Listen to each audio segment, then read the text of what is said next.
introduce a man that I felt should absolutely be a big part of the Citizens' Assembly this year, but he wasn't, and maybe he can enlighten us as to how or why that didn't happen.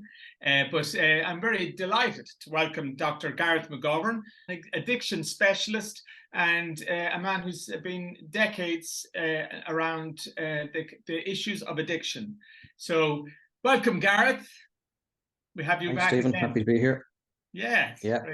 Great to have you. Thank you for giving me some time. So the thing that I wanted to something that I felt has been dominating the Citizens' Assembly has been this, there's been a real feeling that, to me, do you feel that there is a kind of lasting trauma from this quite dark period in Dublin in terms of... Yeah, well, I suppose, look, drugs aren't going away anytime soon. So, at the moment, there is a pending drought for heroin because of the crops in Afghanistan been destroyed by the Taliban. So that's a worry. The worry now is that maybe fentanyl might find its way over here as a replacement for heroin. I hope not. We've had droughts before, and usually they come and they go. Now we have a lot of different drugs that when I started out in this work in the late 90s, there was really only a few drugs. Obviously, alcohol was always there, which is our legal drug, you might say. But the main drug was heroin, also cocaine. Tablets like benzodiazepines have always been popular. Cannabis to really a lesser extent. I don't treat a huge amount of cannabis problems. I treat some, but not a huge amount. And the problems associated with cannabis are much less, obviously, as you know, than the other drugs. But there are other drugs now which it's hard to get a handle on, like there's ketamine, there's pregabalin, we've had newer psychoactive drugs. I always think that newer drugs coming onto the scene sometimes are a reflection of prohibition. Unfortunately, when we prohibit certain drugs, people look for similar type drugs on the illicit market. In answer to your query about the Citizens' Assembly, I think it's focused probably a little bit too much on harm. It's focused pretty much nothing on pleasure. Bearing in mind 90% of people who use drugs do so fairly unproblematically, and albeit they have to buy these drugs in an illicit market. But pleasure is sort of a taboo. It's probably as taboo as addiction. That's the funny thing about it is it's just one of these things you can't say that drugs are enjoyable, and yet it's okay to say alcohol is enjoyable. Medical cannabis has got no outing at all in the Citizens' Assembly. Which in some ways I know a lot of people are annoyed about that, but we do have a mechanism whereby the government have decided that medical cannabis is something that might have merit. Right now, you and I know the access to it is ridiculous. The barriers that are put in the way are very restrictive, both in terms of the conditions that it can treat and also who can prescribe it. I mean, it's a bit of a laugh that a consultant can only prescribe. Many of them are very ignorant of what cannabis does. I mean, if we're going to do, my own personal feeling, I think putting this on prescription was a bad idea anyway. Medical cannabis, like if you think about it, I wouldn't say it's impossible to abuse it, but it doesn't seem likely that I don't see how medical cannabis could be abused. I mean, cannabis has never been more widely available, albeit illicitly in Ireland. Nobody's going to abuse medical cannabis. So I don't know what we're afraid of with medical cannabis. And I've always made the point, and you've probably heard me make it, that the worst that can happen, I think, with medical cannabis is it doesn't work for whatever the condition you want it to work for. But in terms of side effects, it doesn't seem to be very many, if any, in a lot of cases. So that in this country, there's a very active sort of anti-cannabis, medical anti-cannabis faction. We all know who they are. I've locked horns with them on many occasions, either on the radio waves or on Twitter or whatever it is. But they've been very successful. They're successful in the sense that, you have to remember, I'm involved in other things you know on Twitter, like with vaping. My job, Sure. regarding vaping, is much easier because vaping isn't illegal. So they've got to try and take something off me, not me, but they've got to take something off us in order to win that game that they want to play, which is, ban flavors, ban disposables. And to be quite honest with you, as many of the medical profession probably would like to ban vaping, I think they hide behind the kids and they hide behind the flavors. But if you actually tease it out, they don't want vaping at all. Now, cannabis, we've got the opposite problem because cannabis isn't legal. That's the problem. That's the problem we have. So we're trying to get something. We're not trying to hold on to something. We're trying to get something.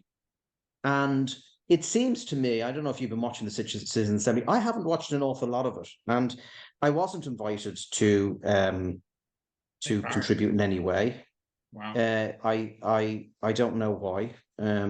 People can We draw were their own all shocked, conclusions why. to be honest, that you weren't. I mean, Yeah, it's yeah. I wasn't, but the funny thing about it is, Stephen, I really, I'm not that upset about that in many ways, to be honest with you, for a number of reasons. Two main reasons. One is last December, the Joint Justice Committee report was published. And to me, that was a major victory. Yeah. And I don't see the Citizens Assembly being any worse than that, to be honest with you, in terms of what the recommendations coming out of it. So I was involved in the Joint Justice Committee. I thought it was a great day out for us. Major victory. The anti-cannabis crew got hoovered out of it. They didn't get considered. I enjoyed the way it was conducted. And it was very uncomplicated. I mean, the Citizens Assembly looks like it's going on forever and ever and ever and ever. So there's so much of it, you couldn't take it all in. So from that point of view, I'm happy. But there's another reason I'm not really that worried about the Citizens Assembly from my own perspective. Is I think reading between the lines, the citizens are moving in the direction. I think Paul Reid has said this in interviews. They are moving for change, and the change isn't worse than what we have. I suppose the biggest worry for people who want better cannabis laws is we are in danger of kind of doing the Portuguese, what I would call legalization light, which is decrim, which will do nothing really for cannabis users. I think it's a given. I mean, I think it's absurd that we live in 2023 and people are still criminalized for using drugs. I don't understand it. But, if we're going to get to a regulated market, I'm absolutely of the opinion that cannabis is the best drug to start with. Because if they're worried about harms, a drug that doesn't come with any toxicity in terms of overdose fatalities, as much as you get to see the rubbish that's published on Twitter, just hit pieces about cannabis where, they nearly blame cannabis for everything. I mean, if there's another recession, cannabis would probably get the blame.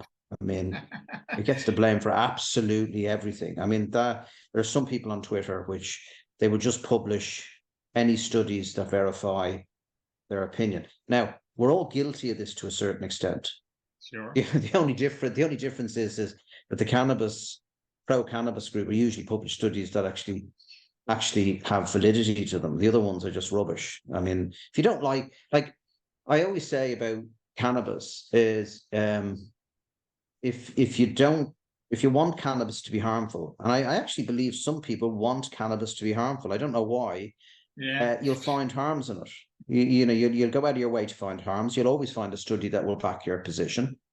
And as you're aware, I've always made the point, and I'll continue to make this point, that prohibitionists never talk about prohibition. They won't get sucked into the negative side. And you often hear prohibitionists now on about cannabis specifically saying things like, "Oh, we were told that the illegal market in America would go away, the US would go away, and it hasn't." And then that had me thinking, but I thought you liked an illicit market. You seem to be decrying an illicit market, but on the other hand, you want an illicit market. So it's completely confusing messages coming out from people who are anti-cannabis. I mean, if we're going to have, people often say, how do you get a legal market for cannabis to snuff out the illicit market. Well, you never snuff out the illicit market completely, but the way in which you'll do it is delicate, right? In the sense that you have to make it affordable enough, the illegal market, for people to not go to the illicit market. That's the first thing. And that is obviously creates anxiety in people because they go, well, if it's too cheap, then people will, too many people will use the illicit market. I've never been a great believer that we always talk about prevalence and use as if use is bad. We don't have that issue with alcohol. We don't say if you go down to your local pub and you have 2 pints and you don't go back for 2 weeks that's bad. But with illicit drugs, any use at all seems to be bad, right? I don't understand this.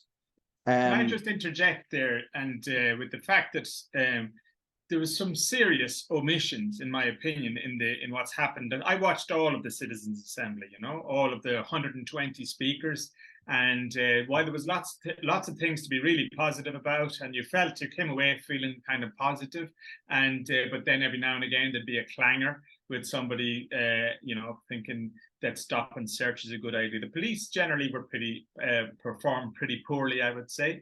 But the thing that was always missing, they went through, Portugal got repeated again and again and again. And so it's almost like there was a destination that we were always moving to somehow. But I don't know why Portugal got so much weight. And Spain never got a mention, never got a mention. We've had cannabis clubs here in Spain. I'm here in Barcelona, but we've had them here legalized, semi-legal for 30 years. And so nobody, there are no psychotic teens. I don't know if you've been to Barcelona in a while lately, but it's a pretty functioning city and pretty progressive place. And it was never even mentioned in the entire 120 speakers. So I thought there was real omissions, and it's this thing about people enjoy cannabis. Every time I come home at 8 o'clock in the evening, when people come back from work here, I will get a whiff of my neighbours are enjoying cannabis or whatever. But that's what they're doing. They're finished the day's work and they come home and they're able to enjoy you can grow 5 plants legally, and so I thought it was just the most outrageous omission that you have a city 2 hours away from Dublin that has semi-legality for 30 years and over 200 cannabis clubs, but like you say, they're not recognizing the right of people to just enjoy it, which is what they do. Yeah, there also wasn't really a balance in law enforcement. And law enforcement that came in, they could have got a few there's been a few very vocal cops at a very high level who would have been good to speak. And we did have some overseas speakers, so it wasn't this we only want Irish speakers. There was no balance from the cops' point of view. I mean, the Gardaí, particularly Justin Kelly, he didn't paint himself in glory. It was just diabolical rubbish, really. I mean, I couldn't even listen to it. It was just poor. Of course, in the wake of that, you'd nearly think that actually it wasn't a coincidence, at the cocaine haul off the coast of Cork, and they're all backslapping. And it was interesting that Hildegard Nocton came out and, job well done, lads, and all that sort of stuff. Nobody asked the question, what does this mean in terms of cocaine on the streets? It means nothing. Nothing. That, if you'll excuse the pun, is a drop in the ocean. So they police these things thinking it's a great thing to do. Problem you see is that illicit drug use, cannabis, cocaine, you name it, is still seen in this country as a moral issue. Alcohol use, no. Heavy alcohol drinking, no. But illicit drug use is stigmatized. So therein lies a problem straight away. That like if you look at, say, Mary Cannon and Bobby Smith, and they believe that this is a moral issue, that it's evil. Now, if you ask them about, well, what about the people who use drugs? I don't think there should be a differentiation, but I'm making this differentiation because they keep going on about, people who have addictions and needing help. But I don't make that distinction. I think it's, if you use these drugs, there'll always be and I work in this area, so there'll always be a section of people, usually between 10 and 15%, who will need help. No problem with that. But with them, it's any sort of drug use is a problem. And this leads me to another problem I have with the Portuguese model. I don't want to start kind of kicking the Portuguese model. But there is one problem with the Portuguese model, is I don't understand why, if 90% drug use, 85% drug use is non-problematic, why are there dissuasion committees and health-led approaches? If it's not a health issue, it's not a health issue. My feeling is that what a lot of people don't realize, that drug use in Portugal is still criminalized in some ways. You have to jump through all these hoops. I think it should be very straightforward. If you're using it for personal use, you just agree on an amount, and that's it. There's no a waste of time and money. And you're not going to dissuade people from taking drugs, Stephen. That's laughable. This idea that a grown adult who's made a choice to use their drug, which unfortunately through no fault of their own is illicit, that you're going to dissuade them that it's a bad thing. What are you going to do? Dissuade them that that's a bad thing and use the illegal drug alcohol? Yeah, it's laughable, that is. So you can see it in the Citizens Assembly. I just get this feeling. I didn't get this feeling with the Joint Justice Committee, funnily enough, although I had no idea that the recommendations in the Joint Justice Committee would be so forward thinking. That was a bit of a shock to me. I do get the impression that we're angling towards sort of, this is a terrible thing to say, but I think what will happen is decrim will be recommended a la Portugal, but it'll never happen. So I don't mean to be, that's the problem. So it will, I know Ireland. I've been involved in, all sorts of policies, procedures, and this and that. We've had lots of reviews of our addiction services, or experts brought over, absolute best of recommendations, sitting on a shelf somewhere, because the people in there, people that make the decisions, they didn't want a Citizens Assembly, Stephen. They didn't want the Joint Justice Committee. They all the gains, all the stuff Gino did, and Gino gets a lot of criticism, for, you haven't done enough yet. Rubbish. What Gino achieved, I think, is the most significant of all, because if you think about it, what Gino achieved, bad and all as the outcome is the only change in the Misuse of Drugs Act 1977 that has occurred. There's been no other changes. Think of it. No other changes. So what Gino achieved was something that no one else has achieved. It's pathetic and it's silly and it's restrictive and all that sort of stuff.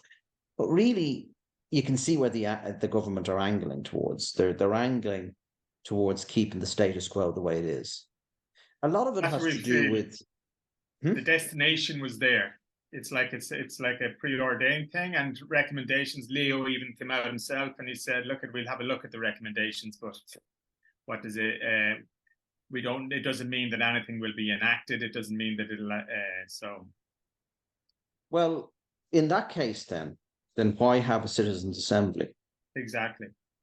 In the first place, why waste people's times? The only thing that's good is those citizens now who come out and they'll be voting for change. Sure. They're going to get vocal themselves. So you're going to get a lot more people come to the media. There's going to be a lot of probably irate citizens, and they're going to talk. They might not be allowed to talk now.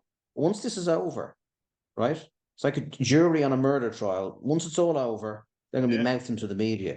And as Lynn Ruan said last December when the Joint Justice Committee report was released, she said, listen, this is a great report. I don't know how we got it over the line, but it is. And she said, they probably won't want to enact any of it, but we'll be able to beat them with it like a stick. And I believe you me, the same thing will happen with the Citizens Assembly. I think again, I go back to my point. We're trying to change something. That's the problem we have, is Ireland doesn't change. We're just very, very unlucky that cannabis is illegal. It'd be great if it was legal and regulated, and then you have the Bobby Smiths and the Mary Cannons and people wanting to change it. That'd be the uphill struggle for them. So all those guys, what they did when they went into the Citizens Assembly was they just created a moral hysteria around, sleepwalking into this cannabis epidemic and young people and our youth. I think the young people of this country, and I mean people below the age of 18, possibly maybe below the age of 21, but I don't, have been used by these groups. They've been used. You know, they hate cannabis, but they've used the young people to frighten the older people and frighten the legislators. And that's Sadly, just they're the ones being they're the ones being criminalized, you know, these young people, 18-year-olds, 19-year-olds, you know, they're all the people who are really suffering from prohibition, and being criminalized at that age is the most shocking thing. It's like it is. And also, Stephen, it is without a shadow of a doubt, if you need to wake up and smell the coffee, this does reduce their chances of getting on in life to have a conviction like that. No question. Totally. This is what the origin of all these talks that I started doing was with the SSDP, which was absolutely looking at students. And I'm quite passionate about it because I got lifted myself on a stop and search way back in 35 years ago in the Trip to Tip, the original one. And but that's it. So I know absolutely what I got away with a courthouse poor box donation, which is what's happening after every electric picnic. Last electric picnic, they still picked up 55,000 euros worth of courthouse poor box donations the week afterwards. So that's happened again. There is no doubt about it. And so, you know, it's like the daddy, nobody goes to electric picnic who is poor. You know, it's a 300 euro ticket. I'm not sure, but that's around what it is. And so the people who are going there are of a certain kind of class, let's say. I hate the word, but and you know, so daddy or mammy's picking up their courthouse poor box donation. But it continues. It's still going on. They still have to go to court. Shocking. For what purpose? It doesn't serve any purpose. There's still this idea that if you make drugs illegal, which they are illegal, that that this will discourage people from using. I mean that I've seen on Twitter, and I've heard him mention it at various talks. Bobby talks about the under 18s and they got rid of the heroin problem. The service wasn't treating very many heroin users. There wasn't a huge amount been treated for heroin problems anyway. The number of under 18s, it's silly because what's that got to do with anything really? Bottom line is, adults still have problems with heroin and a whole host of other drugs. It's amazing the way we look for, you know, you look for some sort of, and the head shops is another one that Bobby says, you know, that we got rid of the head shops and look what we did. That's things that Bobby might not understand about the head shops. I wasn't justifying the head shops. The head shops were a product of prohibition, product of legalization. They were used for external use. The two drugs in the head shops that were incredibly popular were spice, synthetic cannabis, and mephedrone, which is more or less an ecstasy-like drug. They were horrendous. They were for external use. There were all sorts of horrible, rotten side effects with those drugs. That was a reflection of prohibition. The drugs were never legal in those shops. They were for external use, and they wangled their way around it. Had you have had ecstasy legal, can't really get addicted to ecstasy. You know, it's very much a recreational drug. I mean, you can take too much of it perhaps, but you can't really get addicted to it. And cannabis, if those two drugs were legal, we would have never seen the head shop drugs. Just nobody would go to the head shops and buy that crap. It was crap. They were quite right to clamp down on the way it was done, but to create some sort of an idea that this legalized model was shut down and we all live happily ever after. Actually, what happened was, what Bobby might not realize is, these found their way onto the black market, which was inevitable. But it didn't matter, because although people would buy them on the black market, they could also buy cannabis on the black market, and they could also buy ecstasy on the black market. So that's why it didn't have such an apparent problem on the black market, because these other alternatives were available on the black market. So all these little tricks are put forward as some sort of rationale why, you know, we shut down the legal market. But I remember being on Vincent Brown many years ago, and there was a psychiatrist on with me who was a general adult psychiatrist. I don't think addiction was really her, you know, and certainly drug policy was definitely not her area.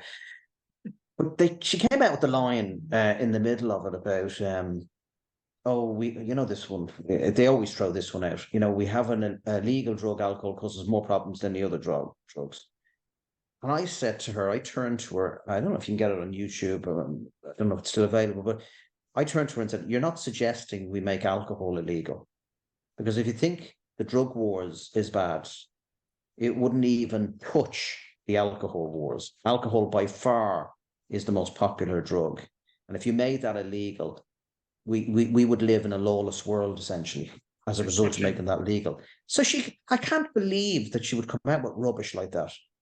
We're very lucky with alcohol. Alcohol, by and large, is regulated reasonably well. I say reasonably because there are faults in it.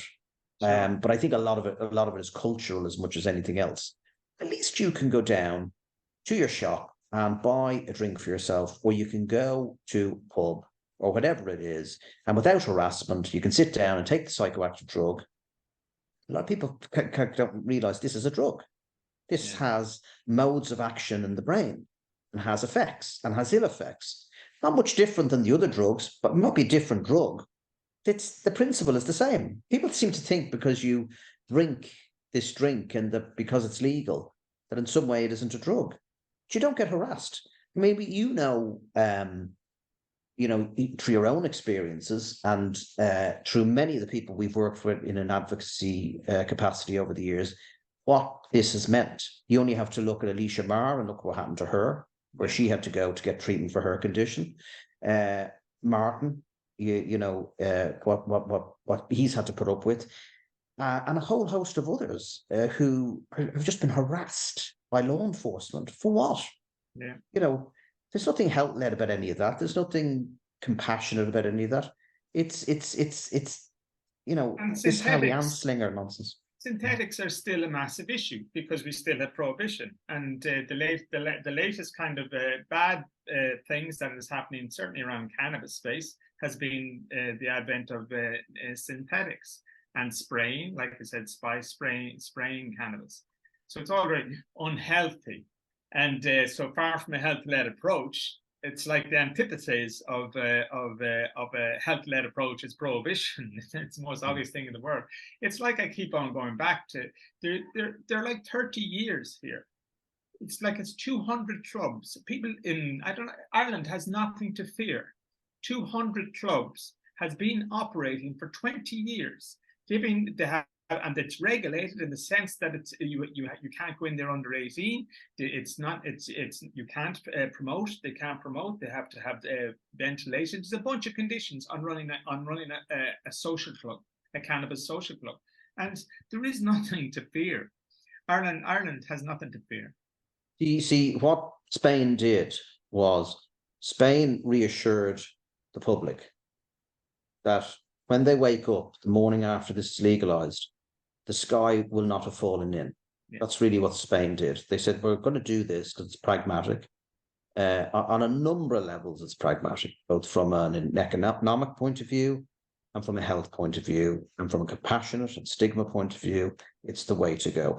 There is something, though, and you know this because you're Irish, there is something inherently backward about our country in relation to illicit drugs. Do you notice that? There is something very square and ignorant, and they really hate illicit drugs. There's a kind of I know it's changing, and I know the citizens are kind of reflecting that change.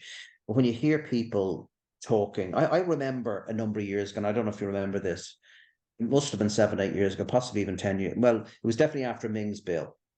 It was a few years after Ming's bill, but I remember when Graham DeBarra did a interview on the radio, and there was a local councillor, not councillor as in political councillor, but an actual councillor who sees people. And then there was the guy interviewing him.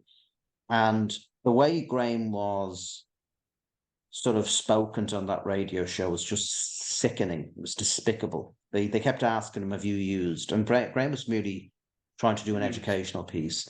And the councillor was a woman who I can't remember her name, but I remember her saying to Graham, get away with you with your drugs are great, how dare you, and all this sort of stuff. And it was just reflective of a certain sort of, I don't know if it's a microcosm of Irish society that believes that people who take drugs are to be viewed the same way maybe a paedophile or a murderer is to be viewed. Taking drugs, and a lot of it has to do with, you know, when you think of some of the slang terms for people who are under the influence of drugs, like out of your head, out of your mind, coked up, stoner.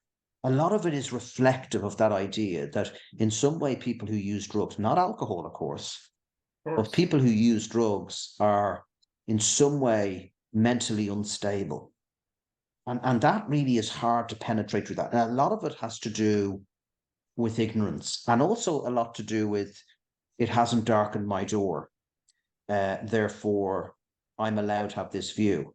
And if you notice, and I've often made this point, Stephen, that some of the most vocal people against sensible drug policies are also the most ignorant about drugs in general, both policy and drugs in general and how they work. It's quite incredible, isn't it? They're really ignorant. And if you ask them, I've been lucky enough to be involved in a lot of radio stuff over the years, and sometimes when I'm in a debate, if you have someone who's really ignorant in the debate, you can sometimes win the debate with saying very little, letting them trip over the bullshit that they come out with, which is great. I love those ones where they just talk such crap. And because a lot of those debates, you must remember, they're very quick. Yeah. And I'm aware of this, that when you're on a radio, my role often, they don't know I'm doing this, is to win the debate without saying very much. That's a great to win, because I know the way the public think. They'll think this guy was against drugs, the other guy was for drugs, and the other guy who was for drugs didn't have to convince me of anything. The guy who was against drugs convinced me more than the guy for drugs that actually his position was the wrong position. It was ridiculous. So the public, I don't mind people being ignorant about the issues, but don't come lazily enter the debate and start talking shite, because you're going to get it. You're getting about barrels, you come out with crap like that. And that's what people do. They lazily enter the debate and they tell lies about drugs. I think the Irish have a real weakness for being opinionated. And we have to really, we have to feel like we're owning our opinion, and it's part of what is our personality and what is our character and all of those things. It's what I stand for. But and so that gets skewed. People don't really, like you said, they don't really know. They don't want to know in a lot of cases, and they're prepared to just look, I'd form my opinion, and I'm rolling with that, and you're not part of that world. So they discount everything else. That's funny. Opinion. I mean, like a lot. People will say, I'm not afraid to say this on radio. I remember being asked, I don't know, it was Matt Cooper's. What are your colleagues' views about your views about drug policy? Yeah. And I said, well, I don't know, because there's only a select bunch of doctors who give any opinion on drugs. I mean, let's be real about it. Other than me in the medical profession, who's given an opinion on these issues? I'm struggling to think of one person. That was your introduction, Gareth. Because you are a very limited group of people within Irish medical industry, which to me is just shocking, because we have a thing called the endocannabinoid system. We have things that exist that are there scientifically, as that people love to go with the science. Every politician has to go with the science. Well, there is science, and it is an ever-growing world of scientific knowledge that is out there, accepted, quantified, and all the rest of it. But yet there seems to be still a real barrier from our own medical industry. And would you like to say something on that? Yeah, I know there are a lot of theories put forward as to why that is. So people say, they're trying to protect big pharma and stuff. I've never kind of been somebody who levels any of these things at people. I don't know what the reason is, but I think it goes back. You must remember, right? Like, I'm a doctor, so I can say this with some degree of certainty. The vast majority of doctors are, generally speaking, from more privileged backgrounds. They're probably from backgrounds, not always, not ostensibly, but not right across the board. they're certainly not from neighborhoods that I work in, communities where they've been ravaged by illicit drugs and gangland killings and all that sort of stuff. So they're completely sheltered from that. And they probably were taught in a very Nancy Reagan sort of way, which in their world kind of worked, because they were never going to take drugs anyway. Some of them do, by the way, I'm pretty sure. But so they have this very cloaked kind of privileged kind of upbringing. And most of the time, they actually will form their opinions about drugs on literally what they read in the media. Now, the thing is that if their everyday life doesn't get affected by drugs, then they're not interested. This is the biggest. Everybody always thinks that having a negative opinion on drugs and being anti-drugs is the worst thing in the world. What's even worse is where people have no opinion. In other words, no opinion to me is anti-drugs, because you're more likely to lean in that direction if you do nothing. So a lot of the doctors who and I said this on a radio thing, I said, look, I don't know what the doctors' opinions are. I suspect there's a lot more doctors privately would agree with me. I remember being at an IMO meeting many years ago. We used to put you would have seen some of them. We used to put motions up. I mean, all wasted bloody time, to be honest with you, putting any sort of motions, regardless of whether it was to do drug policy. And we'd argue our case very, very well. And we'd always argue in a way that we'd have to appeal. We'd never put anything too radical on the thing, but we'd be fairly measured. And I remember having a discussion, and we had some sort of motion that was passed. I can't remember, it was related to medical cannabis or whatever. And a couple of doctors came up to me outside and said to me, I agree with you. And I said, yeah, but you didn't put your hand up. So I said, you're no good to me. I said, you come out and tell me privately that you agree with it, and then you're not going to do it. It's cowardly. Yeah. And they say, well, I'm afraid. Well, I tell you, I said, you're afraid. Well, I'm a great example. My career has gone from strength to strength, my friend, in the medical profession. And I've opened my mouth left, right, and centre. So I don't buy you can't open your mouth. And we live in a world now, in Irish society, where with the Citizens' Assembly, where you can open your mouth as much as you like now. If I had an opinion in 2005 that I think drugs should be legalised, I'd be all sorts of, I'd be hauled in front of the medical council probably. In 2023, there's no problem coming out with an opinion like that. It's not a radical opinion anymore when you look at where Spain has gone, the States have gone. So a lot of this is just cowardly. You know, people sadly, like if we were to get the number of doctors in this country who believed what I believed, but just weren't as vocal about it, we would hoover Bobby Smith and Mary Cannon and Ray Wally and all that out of it. And the medical profession in many ways, and this is a strange thing to say, why should the medical profession be? Well, I think we would change drug policy in this country if we had more people with the opinion I had been vocal about my opinion. Really, I genuinely do. Medical cannabis would be a no-brainer. Recreational cannabis would be a no-brainer, because they'd see that the war on recreational cannabis is A, causing more harm, and B, it's inhumane. Yeah. It's inhumane to disallow people to take a drug that is a perfectly acceptable drug. I don't want to get into the relative harms of drugs, but just to kind of prove this point, cannabis is much safer than alcohol. We know that. Far safer, right? And it doesn't seem, I can't understand how they can justify cannabis being illegal. But then again, I would also maybe argue that probably all drugs, even the dangerous ones, like heroin is a great example. Heroin has been put on prescription, which is the right place to put it, in a number of countries. I think actually in Spain they have prescribable heroin. They certainly do in Holland. They do in Australia, and there's a number of other countries. So to this idea that you regulate those drugs because they're dangerous, or, you don't regulate them because they're dangerous. You regulate them because they're potentially dangerous. But in the vast majority of cases, they're not dangerous. So why do we assume? The Citizens' Assembly is a great example of this, Stephen. Citizens' Assembly has all been about harm. Yeah, that's exactly. And stigma and all those things. Very important that they did that. you can see by the people they invited, there was it was always a real light touch. Now, there's some great people in the criminal justice world that they brought lawyers and stuff like that, spoke very, very eloquently, and a number of people recently. Catherine Comiskey was very good. She was one of the first people, I was really impressed with her, who mentioned enjoying drugs and harm reduction, which I thought was really good. I'm a little. I want to pick up on a couple of things that was in that assembly that was kind of. It felt like new to the world of the Citizens Assembly was this idea of cannabis use disorder. And I just want to ask you, because you're a man on the ground with a practice. Have you come across cannabis use disorder?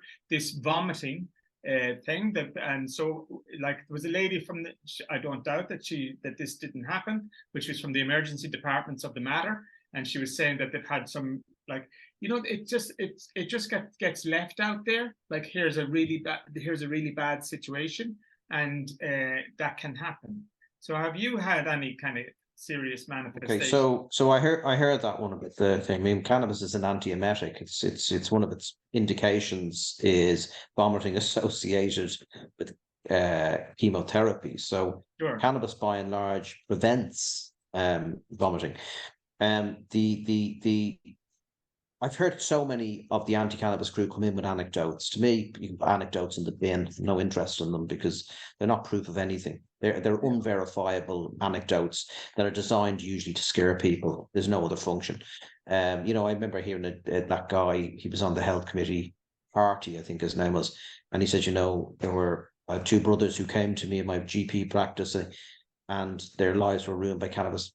Really? And what does that mean? Many people have come to your practice with their lives ruined by alcohol. Does that mean alcohol should be illegal? No, it doesn't. Cannabis use disorder, I don't know. I treat hardly any cannabis problems. It could be argued that maybe because my views are what they are, maybe people don't come to me as much.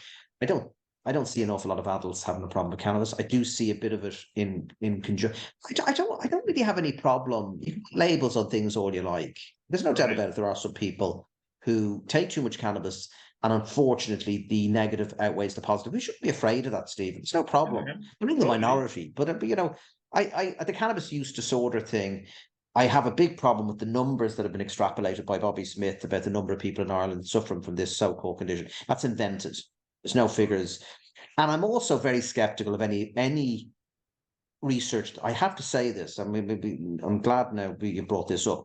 I'm very skeptical of any research that comes out of Ireland about cannabis, because if you notice, pretty much all of it. No, I'm going to rephrase that. Every single research paper that comes out of Ireland about cannabis is negative. Now, the law of averages that's not possible. There'd have to be the law of averages that even 10% would, and that's a small figure, would show positive benefits of cannabis. No, evil. So I don't believe the cannabis use disorder figure. No, that's all invented. That is convenient. And I also believe that if we made cannabis legal tomorrow, and we did it like you do it in Spain, or do it wherever, we did our own version of it in Ireland. Cause it's always kind of funny when they say, where we don't want to go like America. So I'm not asking to go like America, but certainly US and Canada, we could take features of it and try and do it in our own way. I don't have any problem in Ireland to do it their own way. But I am of the opinion that if we made cannabis legal tomorrow, I really believe Bobby Smith and Mary Canna would be waiting for the first person who became psychotic and ended up in an emergency department to be all over the papers with it. And they'd be willing for it to fail. Yeah. Do you know what this? Can I say this to you, Stephen? I'd love prohibition to succeed, right? As in, I'd love people who want to be able to get, I don't know how this would work, how it would succeed.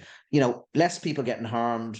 The people who did get had to do it on the black market or grow their own. It wasn't policed. I don't know what way. I mean, it sounds like a contradiction. I'd like prohibition to work. Do you understand what I mean? What I mean is, I would love the effects of prohibition to be proven to be successful. They aren't. You know that, and I know that.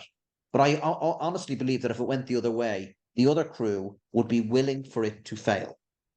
That's a sad indictment of where we're at with cannabis thing. There's just some people that it's very Harry Anslinger stuff. They hate the drug. They hate it. They despise that drug, and they kind of despise the people who use that drug. And they use children to kind of talk about how unfortunate those people are being perverted by these older people who use that drug. It's evil and it's horrible, you know. It's a really, really shocking stigma. And we're here 2023 and we haven't moved on to there's so many benefits out there. So you mentioned Alicia. Alicia is down in Alicante. Alicia has gone from 900 opioids down to 0 with cannabis. Yeah. Now there's just a single story. And and that's, you know, what can you say about that? There's nothing to say. Why is she in Alicante? She's in Alicante because they have social clubs where she can, and because she can access safe, and that's the other issue, safe cannabis. She's not buying it on the illegal market. I'm not buying on the illegal market. I grow my own plants. I can self-medicate. On this group round of talks that I've done here, I've had people in fibromyalgia patients in balaclavas, people who are growing for patients in totally blocking out their identity. We have Patrick Moore, a grower who was growing really effectively. On one of my websites, I have a kind of a count up clock. He's now past 302 or 305 days where he's serving that sentence of 5 years for doing nothing, only having the knowledge to produce oils, which I think he did it for his dad or something originally, and then discovered, okay, well, look, I can give, and then people around him, as Ireland is, the community says, oh, look, try your man's oil, he's got a great oil that does that. So this is it's barbaric. The whole thing is barbaric. It's That's barbaric. What it is. It's barbaric. There's no other word for it. These people claim to care about children. They don't care about anybody. Yes. And I don't know. It's not without consequences, Gareth. That's the real fundamental breakdown in a lot of this, is that this has very, very real consequences, and it's not good enough to have an opinion that I don't like cannabis and I own that opinion, and that's me, and that's who I am. But you have consequences to all of these decisions that people take, and they're creating these kinds of prohibition that causes all of this, and that's real heartbreaking. I mean, look at that Patrick Moore's family. They're a young family, you know, gone from his dinner table back in December. It's despicable, is what it is. Yes, and it's a dark part of our history. Well, you know, I don't know the citizens, and I'm going to have to come to a close now because I've got to make lunch for this slot. But the Citizen Assembly will come to a close. I suppose that really kind of, even if the Citizen Assembly, like the Joint Justice Committee, was wonderful, we still have the problem of implementation. But we're in a stronger position with implementation because the citizens will have spoken, and whatever about the Joint Justice Committee, where they might have thought, well, this is just a motley crew of the usual suspects. I'm not going to be able to say that about the citizens. So coupled together between the two reports, I think we can get things. I think we need to exert pressure on people. People that disappoint me the most in a lot of this is actually the politicians themselves. I mean, Sinn Féin, for example, I'm not a Sinn Féin fan, but I thought, you know, maybe they might be good on drugs. They're awful on drug policy, absolutely stinking on drug policy. So anybody who thinks, who has a, you know, one eye on the whole drug policy thing, you ain't going to get any change out of Sinn Féin. They're brutal. Crap. Yep. Oh, of course. And I've lived in Northern Ireland for a long period of time. I even challenged Mary Lou on camera, doing it. There was a thing happened in Trinity called the Good Summit. And I put it to her and I said, look, if you don't have a drug policy, then you're pro gang. There's no other way of it. Then you're pro prohibition, and if you're pro prohibition, you're pro gang. And she didn't like that, didn't like the association, but they're the realities. And it's kind of like they need to put things, I think, into kind of real stark language for these people to strip away all the debates and just go, if that's your opinion, if that's what you're pinning you're pinning that to this post, then you have to own it and you have to realize the consequences. And somehow I think, you know, that's a little bit more valuable in terms of, I don't know, advocacy and whatever. I've taken a lot of your time. I had other questions, particularly about, I wanted to give you a couple of minutes on your vaping, because I know you're very, you're very passionate about vaping. I mean, it is effective, but have you got 2 minutes on? Yeah, you can. Yeah, I mean, look, it's just very, very straightforward. Vaping is a alternative nicotine delivery system. Doesn't come with really any of the harms of smoking, and yet again, we've got a lot of moral hysteria against it, particularly from the medical profession. So, but the great thing is, a lot of the stuff, a lot of the law, thankfully, is tied up in Europe. So a lot of the legislation is at a European level, and unfortunately Ireland have to row in with that. So they're not going to get rid of flavors very soon. Disposable vapes, they're trying to get rid of. I'm trying to hang on to those, and hopefully we will. It's not a matter of whether I'm pro smoking or pro vaping. I know what it is for people to suffer the consequence of smoking. And again, a bit like cannabis, the logic goes out the window. So surprise, surprise, Ray Wally, Mary Cannon, Bobby Smith, and a few others. There's a few others now have joined because they've been involved in the cannabis debate, are anti-vaping. Can I ask you just another quick question? I'm going to come quick fire with you now.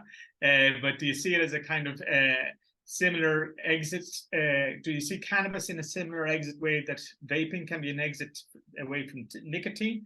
Can cannabis get us away an exit from opioids? I don't know, to be honest with you. I mean, I think there's evidence suggesting that it can, and it's wonderful if it can. I don't get too fussed about any of these things because, you know, the problem we have is that, particularly in this country, because cannabis is illegal, we can't research it properly. There's been some great research been done in Canada, as you know, because the drug is legal. But I think it's exciting times. If you know, can I say this to you? I'll put this another way, Stephen. If one person got off an OxyContin habit because of cannabis, well, I've got a smile on my face. Let's put it that way, right? So that really would be the best way of putting it. You know, if that's anecdotal, well then, you know, with all due respect, the anti-cannabis mob full of anecdotes. So why don't we throw a few anecdotes out, right? They can't be the only one using anecdotes. Yeah? Yeah, for sure. And that's we got Alicia there, and that's factual that she's gone from 900 absolutely to nothing. And that's I don't think there's any doubt. I don't think there's any doubt in relation to pain. I think the wider issue is whether people could get off heroin and use cannabis. I'm not.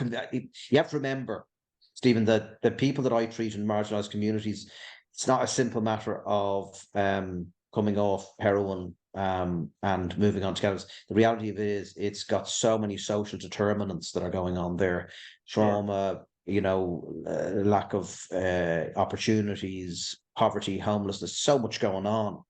Now, what we know about that is that our harm reduction approaches, needle exchange, naloxone, opiate substitution therapy, heroin on prescription, they seem to all be very effective. But people decry those interventions because they say, oh, well, it's not curing the problems out in the community. Yes, that's caused by the so-called good people. It's the good people that cause all those inequalities, isn't it? Let's be real. It's the haves versus the have-nots. So you've got to make the have-nots be a bit more on the have side, so that they don't encounter all these social problems. I mean, you know, I don't have to get into the whole issue around the housing problem and stuff like that. So I'm always open-minded about I'm always open-minded about all these things. But I think in relation to pain, no question, people can get away from opioid painkillers. I think that's without question. Yeah. Look at Gareth, it's been enlightening as ever, and you're a fantastic asset to our efforts to make sense of the cannabis thing. Like you said, there's some very ingrained attitudes, and it needs kind of constant. Poor old Gino. I put a text out or a tweet out there yesterday. You're kind of looking at Gino as again going down Leo's questions time, and you're kind of going, he's saying it again and again, and you have to be that resilient and obstinate to keep putting it in their face, because that's the only way we seem to get change. But it is tiring. And another thing about the patience, Patients, because I'm one myself, is we only have limited energy. A lot of patients, we've got different conditions, and we don't have the energy to fight for fight for rights in the same way that normal. I'm not saying normal people, but you know what I mean. But I have MS, and you run out of energy. You have a lot of fatigue involved and things like that. So your advocacy goes up and down according to your energy levels. So, but we do what we can, and fair play to Gino for keep on putting it under their nose, and fair play to you, Gareth, because you are, you know, our unique doctor in the space, and you know, just constantly. I'm going to be trying to get my doctors as much as I can. It's another thing we didn't get into. I'm not going to go there now, but like the Matter I've applied for the MCAP. I haven't actually done the application because I have no support from my consultant just for the application. But I'd asked for it for 5 years and never get it. And I get told that the Matter Hospital has a policy of not supporting MCAP or medical cannabis in any regard. So that's there's just these massive barriers still there, and so we're very thankful for you being a light amongst a lot of that you know, murky cloudy that we have to wade through. So thank you very much, Gareth. I'll let you go. Not at all. Not at all. You look after yourself, Stephen. Thanks. Great to talk. You, man. See you. Get you back to your day. Bye-bye.